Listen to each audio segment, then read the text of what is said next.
Brothers and sisters, the meeting is going to be starting. If you be finding your seats, please.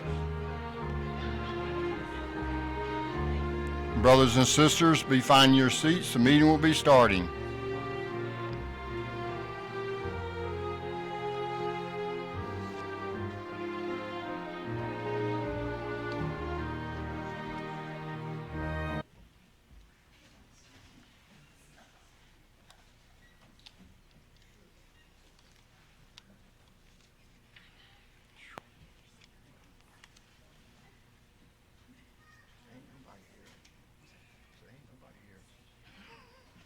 Find some people on the street.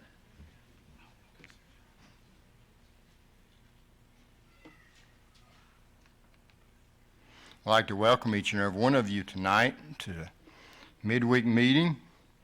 We have a wonderful program ahead of us, some exciting things. So to get started off, we'll be standing and singing song number 88. Brother Trey Nolly will be opening up the meeting in prayer. And song 88 is entitled, Make Me Know Your Ways. So let's sing out loud and sing with joy. Make me know your ways.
Our mighty Father in the heavens, Jehovah, we approach you humbly as friends and family to come under your spiritual tent this evening to partake of the wonderful spiritual banquet that's laid out before us, Jehovah. We ask for your spirit and blessing be with all those who worked hard to prepare their parts for tonight. Help us to give them our undivided attention, let go of anything that may have bothered us or be giving us trouble from the world today, and clear our minds and focus on what's being said. Jehovah, we thank you so much for these times we have to come together. They are most encouraging and upbuilding, and we need each other, Jehovah, and we enjoy being around each other. We thank you so much for this, Jehovah. Please be with those that are listening on the phone or streaming and waiting for when they can, those can join us here. We thank you for this, Jehovah. We ask for your spirit, guidance, and protection. And we also ask you to be with those who might be en route on their way here tonight. We thank you for all these things in the name of your Son, Jesus Christ. Amen.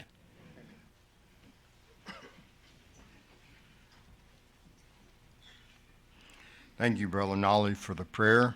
That's always a wonderful thing to get started. Some of the things that we're going to be looking at tonight are what are some types of discipline and how is this an evidence of Jehovah's love when we receive discipline? And then how does the example of a great cloud of witnesses encourage us? What are some of the benefits and some of the things we get from that?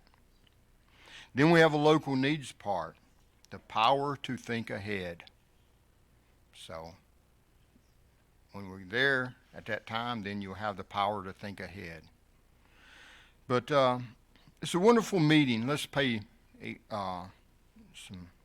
very good attention to the parts tonight, and we'll get started by the treasures, which is discipline, evidence of Jehovah's love, and that will be given to us by Brother Jeff Rand.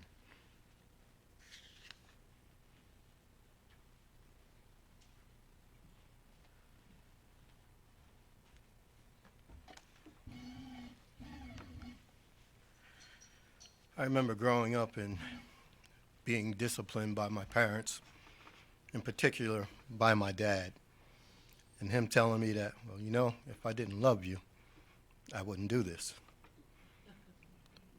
He also would say, you know, you're going to thank me for this later on in life. And I'm like, what?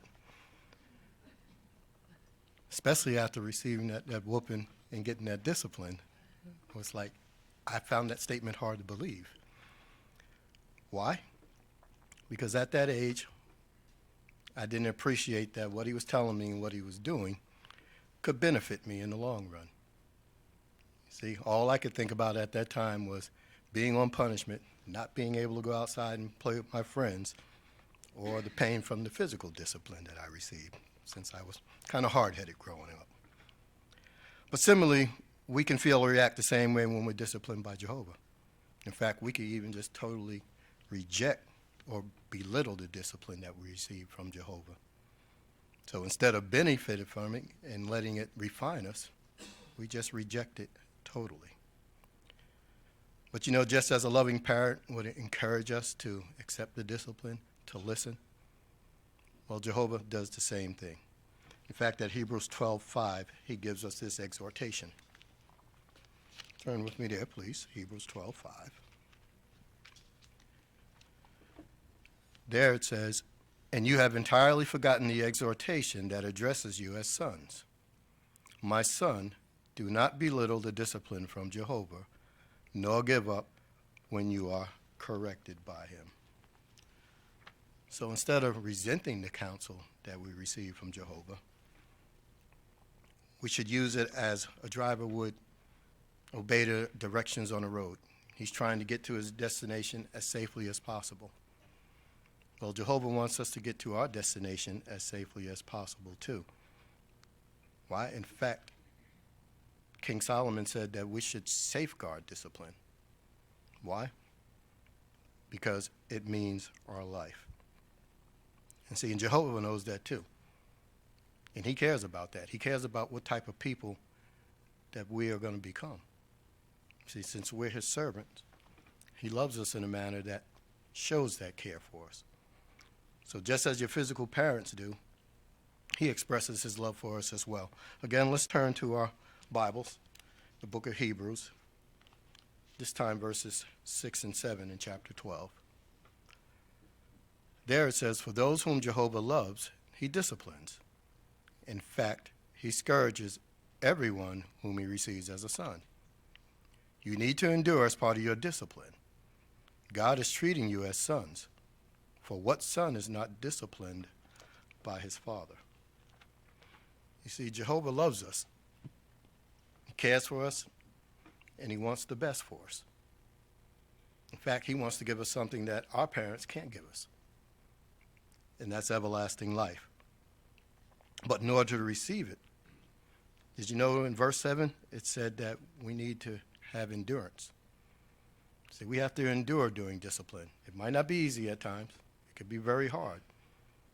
But that endurance is what's really going to help us in the long run. So what can help us to endure? Well, it's understanding just exactly what discipline is. And it's defined in 4 words. It's defined as chastisement, correction, instruction, and education. Now, typically when we think of discipline, we probably focus on the first two, chastisement and correction. But a lot of us don't really look at discipline as instruction and education. It's pretty interesting when we look at that. But you know, when Jehovah disciplines us, he wants us to get the most benefit from it. So we have to learn something from what he's doing. So as we look at our monitor, we'll see some areas and various ways in which Jehovah actually does discipline us. We get discipline from our personal study, from Bible study, from the meetings. We get discipline from maybe a close personal friend. And I remember just Sunday, me and a brother were talking, and I was telling him about some good friends of mine. And I say, you know, I can go to them and I can talk to them about anything. But the thing about a good personal friend is that they're not going to tell you what you want to hear. They're going to tell you what you need to hear. See, and Jehovah does that as well. He tells us what we need to hear. But also, one of the things that stuck out for me on those bullet points that were mentioned there in our information was that Jehovah allows trials and persecution. He uses that as opportunities to train us. And it's very interesting because when you think of that, he did that with Joseph, he did it with Moses, and he did it with King David. You know, Joseph himself was sold into slavery by his brothers as a young man. But then he was in Egypt, became second to only Pharaoh, and he was able to use that position to help his family. In fact, he came to the conclusion that he was sent there just for that purpose. And what about Moses? Moses had to keep going before Pharaoh. He had to spend 40 years trekking through the wilderness. But all that time, Jehovah was training him so that he could benefit those Israelites that were going through the wilderness with him, getting them to that promised land. And then you had King David, who was pursued by King Saul, was hiding in caves. He also had that sin with Bathsheba, and because of that sin,